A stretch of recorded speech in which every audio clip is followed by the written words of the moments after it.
بسم اللہ الرحمن الرحیم۔ السلام علیکم میرے پیارے اسٹوڈنٹ، میں امید کرتی ہوں کہ آپ لوگ بالکل ٹھیک ہوں گے اور اپنا پچھلے ہفتے کا کام مکمل کر چکے ہوں گے۔ آج ہم اپنے نئے ہفتے کا کام کرنا شروع کرتے ہیں۔ تو پیارے بچوں، آج ہم اپنے نئے سبق کا آغاز کرنے والے ہیں اور سبق کا نام ہے نعت۔ بچوں، ہمیشہ کی طرح جب ہم سبق اسٹارٹ کرتے ہیں تو سب سے پہلے ہم اپنی کاپی میں اس سبق سے متعلق سرورق بناتے ہیں۔ اوکے بچوں، تو سب سے پہلے آپ کے نعت کا سرورق بنانا ہے۔ اس کے بعد بچوں، آپ کے اسائنمنٹ میں دیا گیا دوسرا سوال ہے مندرجہ ذیل الفاظ کے معنی لکھیے۔ اجیارہ روشن، مسردہ خوشخبری، ڈھا دی گرا دی، مظلوموں جن پر ظلم ہو رہا ہو، جگ دنیا، گھل مل جل کر رہنا، امداد مدد کرنا، بخشا عطا کرنا۔ اوکے بچوں، یہ آپ کے تمام الفاظ ہیں جن کے آپ کو میننگز لکھنے ہیں۔ اس کے بعد آپ کا اگلا سوال ہے مندرجہ ذیل اشعار کی تشریح بما حوالہ تحریر کریں۔ یہاں پر آپ کو کچھ شعر دیے گئے ہیں جن کی آپ کو تشریح کرنی ہے۔ شعر نمبر 1 ہے، اللہ نے اپنی رحمت سے ایک چاند عرب میں چمکایا۔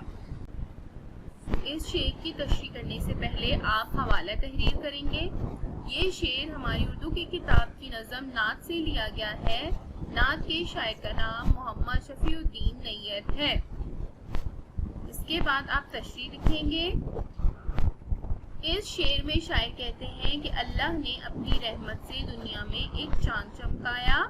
یہاں چاند سے مراد حضرت محمد صلی اللہ علیہ وآلہ وسلم ہیں، جنہیں اللہ تعالیٰ نے اپنی رحمت و قدرت سے زمین پر آخری نبی کی صورت میں بھیجا۔ محمد صلی اللہ علیہ وآلہ وسلم ایک ایسی شخصیت ہے جو دین اسلام میں ایک چراغ کی مانند روشن رہے ہیں۔ اس کے بعد آپ کا اگلا شعر ہے، دنیا والوں کو دکھلایا کیا خوب کرشمہ قدرت کا۔ اس کی تشریح آپ لکھیں گے۔ اس شعر میں شاعر فرماتے ہیں کہ محمد صلی اللہ علیہ وآلہ وسلم دنیا میں لوگوں کو سیدھی راہ دکھانے اور اسلام پھیلانے آئے ہیں۔ محمد صلی اللہ علیہ وآلہ وسلم نے لوگوں کو دین اسلام کا عملی نمونہ بن کر دکھایا اور وہ لوگوں کو اللہ کی راہیں پڑھنے کی تعلیم دیتے رہے۔ محمد صلی اللہ علیہ وآلہ وسلم دنیا میں رحمت بن کر آئے۔ تو چلیے اب ہم اپنے شعر نمبر 3 کی طرف آتے ہیں۔ دکھلائیں راہ بھلائی کی، نیکی کا پڑھایا ہم کو سبق۔ اس کی تشریح میں آپ لکھیں گے۔ اس شعر میں شاعر کہتے ہیں کہ محمد صلی اللہ علیہ وآلہ وسلم نے تمام لوگوں کو نیکی کی تعلیم دی اور انہوں نے دین اسلام کو پھیلانے میں بہت جدوجہد کی۔ محمد صلی اللہ علیہ وآلہ وسلم نے ہمیشہ لوگوں کو نیکی کی تلقین